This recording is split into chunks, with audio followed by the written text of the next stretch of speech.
मेरे नाज़रीन बहन भाइयों, आज मैं अल्ज़ाइमर्स की अगली जो किस्त चल रही है, ब्लॉग चल रहे हैं मेरे, तो उसमें मैं वो लेकर हाज़िर हूँ।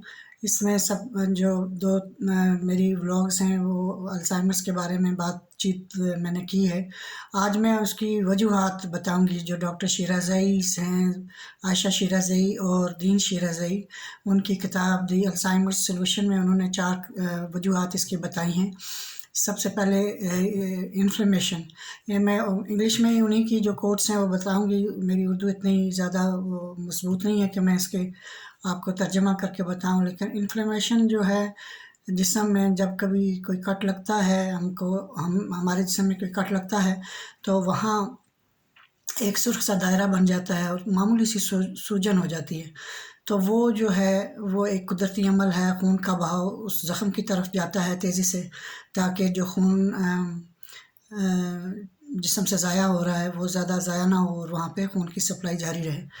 तो ये एक हद तक हो तो ये तो अच्छा है, लेकिन वो सूजन है और एक्स्ट्रा खून का बहाव है, उस वजह से जो भी कीमियाई अमल शुरू हो जाता है, एक हद तक हो तो वो अच्छा है, उससे जो ज़्यादा हो जाए तो वो जिस्मानी भी और ज़हनी सेहत के लिए फिर वो एक मुश्किल बन जाती है। उसके बाद है ऑक्सीडेशन। ऑक्सीडेशन एक कीमियाई अमल है जिसमें ऑक्सीजन के साथ दूसरे कीमियाई अनासर मिलकर तो एक कीमियाई अमल हमारे वजूद में आता है। जैसे बाहर कोई लोहा पड़ा है तो उसमें ऑक्सीजन और दूसरे कीमियाई अज्जा का मिलकर जो कीमियाई अमल शुरू होता है उससे जंग आ जाता है लोहे के ऊपर। और दूसरे जैसे सेब आपने काटा है या केला है, उसको बाहर अगर ढाँके वगैरह रखें तो वो काला हो या ब्राउन हो जाता है, तो वो एक ऑक्सीडेशन अमल है।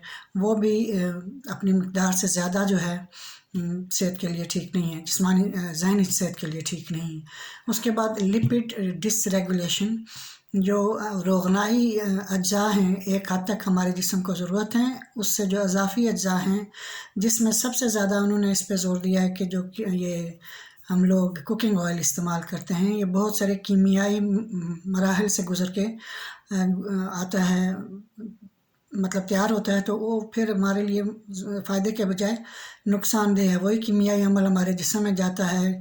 ज़्यादातर लोगों को जो जोड़ों की दर्द की शिकायत है या और भी सेहत के मसाइल हैं, जैसे खून की रगें जो हैं वो तंग होना शुरू हो जाती हैं, और जो दिमाग की रगें हैं वो तो एक बाल के बराबर जो है ना, बाल उसमें से अगर आप देखें कोई चीज़ गुज़र रही है और वो रगें ब्लॉक हो जाएँ तो फिर वहाँ पे खून का दौरा होना मुश्किल हो जाता है और कोलेस्ट्रॉल का बायस बनता है। ये जो फालतू के हमारे हैं अज्जा कि ये इसके रोगनाई अज्जा, ये हमारी रगों को तंग करते हैं और उससे ज़हन, दिल, बाकी जो वाइटल ऑर्गन्स हैं उनके ऊपर असर होता है।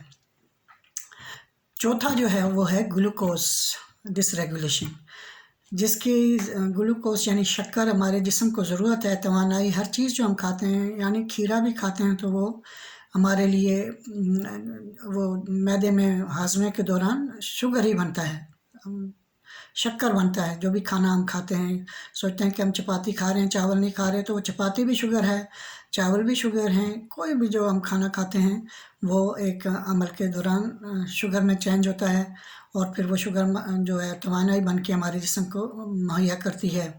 तवानाई जिससे हम चलते फिरते और सारे जो काम रोज़मर्रा के काम करते हैं, वो एक मिक़दार ख़ास मिक़दार में हमारे लिए फ़ायदेमंद है और उससे ज़्यादा इज़ाफ़ी मिक़दार जो है वो नुकसानदेह है, जिससे ज़ियाबितस और इस तरह की बीमारियां पैदा होती हैं। गुर्दों के ऊपर बहुत ज़्यादा इसका असर होता है, तो वो भी इसका जो अल्ज़ाइमर्स है इसमें एक फैक्टर ये भी है। तो ये 4 फैक्टर हैं, यानी ऑक्सीडेशन, इन्फ्लेमेशन, लिपिड डिसरेगुलेशन और ग्लूकोज़ डिसरेगुलेशन। तो ये तो इन शिराज़ई डॉक्टर्स की जो तहकीक है उसके मुताबिक मैं ये इस व्लॉग में आपको जो मालूमात फ़राहम की हैं वो इनकी रिसर्च के ऊपर मबनी है। उनकी लंबी रिसर्च है लेकिन मैंने इसको मुख्तसरन बयान किया है। تو اس کے بعد آئندہ جو ہے اس سے بچاؤ کا کیا ذریعہ ہے، جو مین چیز مجھے اس میں نظر آئی، ورنہ تو ڈاکٹرس یہی کہتے ہیں کہ یہ اس سے بچنے کا یا رکنے کا یا سلو ڈاؤن کچھ دوائیاں کرتی ہیں، لیکن وہ کہہ رہے ہیں کہ اس سے بچا جا سکتا ہے، تو وہ کیا عناصر ہیں اس کے بارے میں آئندہ بات کروں گی۔ آج کی جو دل کی بات ہے وہ یہ ہے کہ اپنی یہ گھروں میں فالتو کی جو روشنیاں ہیں، بجلی ہے، وہ بچائیں، اپنی جیب کے اوپر بوجھ جو ہے وہ کم ہوگا۔ اس کے علاوہ جو جلنے کا عمل ہے اس میں آکسیجن جو ہے وہ استعمال ہوتی ہے، جس کمرے میں فالتو بتی جل رہی ہے، بلا ضرورت جل رہی ہے، تو اس میں آکسیجن اس کا عمل جو اس جلنے کے عمل میں آکسیجن استعمال ہو رہی ہے اور وہاں کاربن مونو آکسائڈ کا اضافہ ہوتا جا رہا ہے۔ اس کمرے میں آکسیجن کم اور کاربن مونو آکسائڈ جو کہ ہمارے پھیپھڑوں کے لیے بری ہے وہ ہوتا ہے، تو اپنی کمرے میں فالتو بتیاں بند کریں تاکہ دوسروں کو اس کا فائدہ ہو سکے، اور یہ جو کمی ہو رہی ہے ہمارے ہاں اس میں کچھ ہم اس کا کنٹریبیوٹ کریں کہ اس کو کم کر سکیں۔ اپنا بہت سارا خیال رکھیں۔ اللہ حافظ۔